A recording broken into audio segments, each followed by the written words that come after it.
Eh bien, bonjour, bonsoir, salut à toutes et à tous, ici Regan, on se retrouve aujourd'hui pour la review du chapitre 1044 de One Piece. Alors, on s'était arrêté, Luffy il s'était pris une grosse attaque de Kaido. Kaido, il était parti faire un tour sur le champ de bataille pour dire que Luffy l'avait perdu, que tout le monde devait se rendre et qu'il devait leur amener Momonosuke tout de suite, où il allait tous les Hagla, qu'ils allaient passer leur vie à regretter de l'avoir attaqué, qu'il allait faire des esclaves, qu'il allait mourir qu'il allait les faire travailler jusqu'à épuisement et qu'ils pourraient se reposer qu'une fois qu'ils seront morts.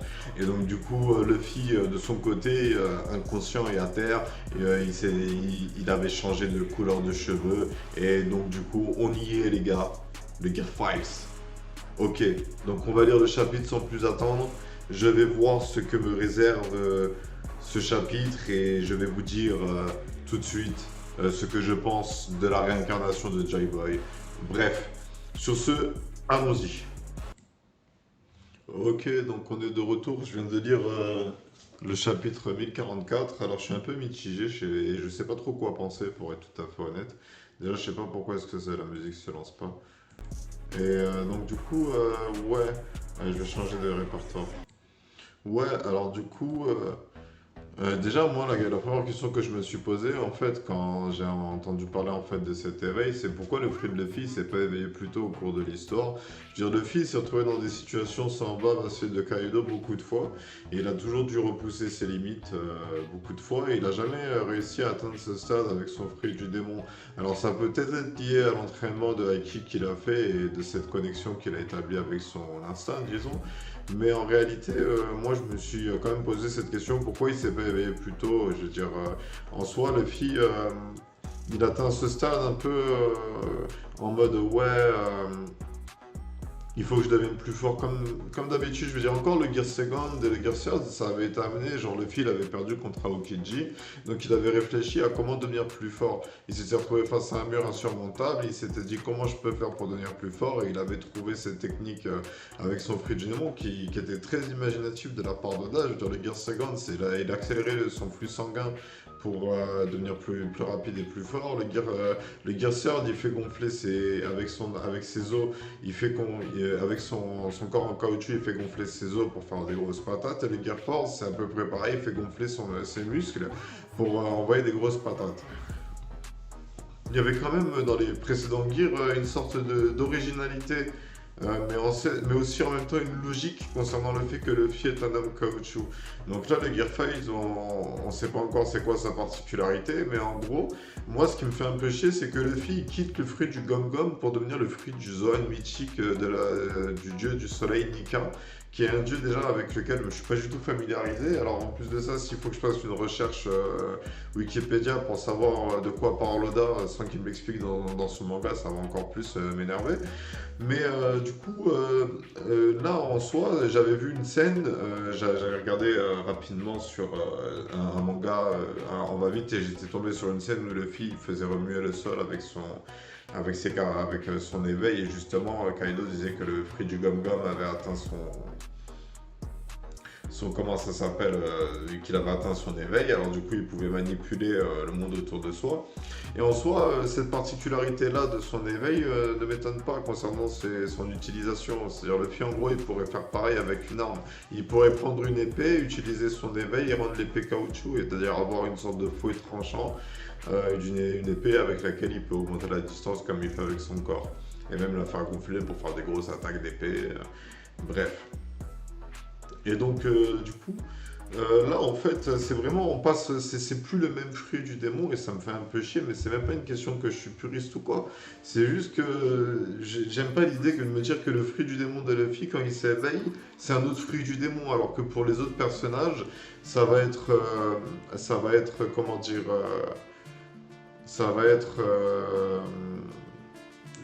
un pouvoir amélioré, certes, mais en soi, genre, il change pas de catégorie, ça me fait un peu chier sur le principe, je sais pas pourquoi. Mais en plus de ça, l'air de rien, je suis mitigé. Pourquoi? Parce qu'il y a quand même une information intéressante pour le monde de One Piece, c'est le fait que les Zoan, ils ont leur propre conscience. Alors, déjà, ça explique pourquoi des objets peuvent les manger. Et pourquoi est-ce qu'ensuite ils sont animés comme s'ils avaient une âme et une personnalité? Mais du coup, ça sous-entend que les Paramécia et les Logia, ils n'ont pas de volonté. Ça sous-entend ça, parce que c'est précisé les Zoran. Et donc du coup, moi ça m'a soulevé une autre petite question, c'est-à-dire qu'en gros Chopper c'est le même délire, il a mangé un fruit du démon, et potentiellement Chopper alors s'il s'éveille à son fruit du démon, et j'ai toujours pensé que l'éveil de Chopper avec son fruit du démon c'était une sorte de c'était le Monster Point, mais peut-être que Chopper il peut avoir accès avec l'éveil de son fruit du démon à un stade aussi supérieur comme Luffy, et peut-être que Brook aussi avec son éveil il peut atteindre un stade supérieur aussi avec Luffy, pareil pour Robin. Il y a qui d'autre dans l'équipage qui a mangé un fruit du démon? Je crois que c'est tout, hein. Je crois que j'en ai raté aucun, hein. Et donc du coup, assez curieux en réalité de voir plus d'éveil de fruits du démon. Je vais le noter dans les sujets.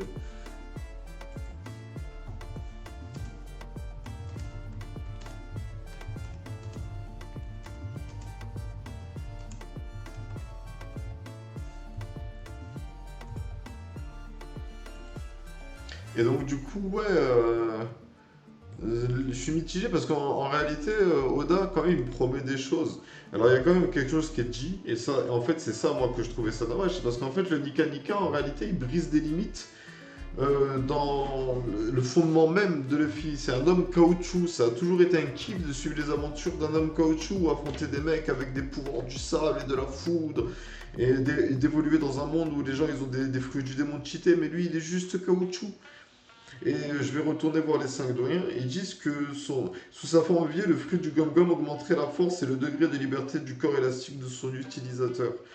Donc en réalité, il va plus ressembler à du... Là, c'est ce que j'ai vu un peu dans l'échange de coups. Et ça aussi, je vais le noter.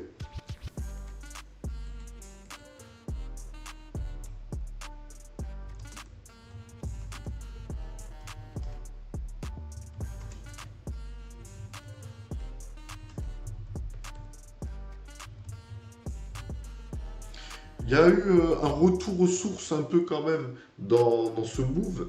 Et je suis en train de me rendre compte avec Oda, c'est qu'il Siblo, il a apporté la nouvelle génération de combats et de techniques martiales de combat à comment ça s'appelle à, à, à One Piece. Luffy il est en train de faire un retour aux sources un peu, et on voit quand même un côté très cartoonesque dans l'échange de coups et même dans le character design de Luffy. Alors ça saute aux yeux, hein. J'imagine pas qu'il faut une analyse poussée pour s'en rendre compte, mais du coup ça contraste vraiment avec tout le mood qu'il y a eu jusqu'ici en réalité. Je veux dire, même les fans ils ont voulu voir ça adapté en anime. Je veux dire, en soi c'est grotesque en fait le terme. Bon, là, je me suis spoilé un peu, j'ai failli rater un coup. Je veux dire, sur chaque plan, on n'a pas ce sentiment de grandeur de Kaido. On dirait un ver de terre. Et Luffy, maintenant, il peut même gagner plus en taille. Mais peut-être qu'on va avoir droit dans le combat à un Giant Luffy. Genre, Luffy qui se fait gonfler tous les muscles, tous les os et qui active le Gear Sengon en même temps. Genre, ce serait ça, on va dire le Gear 6. Tu vois, pour aller plus loin, ce serait tous les gears en même temps. Et donc du coup, ouais, moi je trouve que cette transition, elle est très mal vue de la part d'Oda. Je sais que, alors mon abonné il m'a dit que Oda en gros il avait du mal à prendre du plaisir à dessiner les combats et qu'avec le Gear Fight il avait retrouvé ça. Mais je veux dire, ne pas donner de limite au pouvoir de ton personnage dans un monde où tout le monde il a des pouvoirs limités, que c'est même la base de ton univers, c'est que les pouvoirs ils ont des limites et que ils sont et qu'il y a un peu un concept de pierre feuille ciseaux entre les pouvoirs, genre le fruit du sable, il absorbe attends, quel que je pourrais faire, le fruit du caoutchouc est résistant face aux balles, mais il perd face aux lames. Et le fruit de la fragmentation, il résiste aux lames, mais il perd face aux balles, j'en sais rien. Et je trouve ça dommage. Je veux dire, en fait, Oda, j'ai quand même le sentiment qu'il a fait un gros don't give a fuck. Les gars, c'est bon, je m'en bats les couilles, je fais comme Akira Toriyama, je fais n'importe quoi. Et je suis mon instinct en espérant que ça vous plaise. Mais c'est juste que la transition, elle nous tombe dessus comme ça. Genre, quand j'ai vu Luffy attraper Kaido dans ce chapitre, avec sa grosse main, je me suis dit, ouais, je sais pas. Genre, et après, le faire tourner, je fracasser au sol comme Hulk il a fait à Loki. Genre, je sais pas, genre, putain, c'est Kaido, quoi. Respecte ton personnage, il est censé être le pirate le plus puissant de ce monde. Et Luffy, c'est un battant qui va devenir le pirate le plus puissant de ce monde, qui va amener à la conclusion de ton manga juste avant qu'il devienne le roi des pirates. Je veux dire, non, il faut. Non, non, je suis pas d'accord. Je suis pas d'accord. Mais par contre, je vois quand même dans le délire, je vois quand même beaucoup de potentiel en réalité.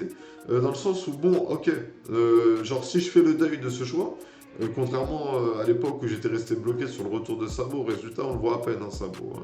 Là même, on est en suspense par rapport à lui depuis un petit moment, ça nous a pas été révélé. Euh, ouais,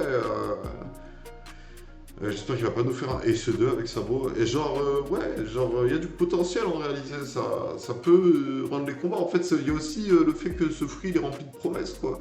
C'est-à-dire, attendez, genre, si je fais une recherche Wikipédia, peut-être que je verrai toutes les possibilités du dieu soleil, du génie Kanika.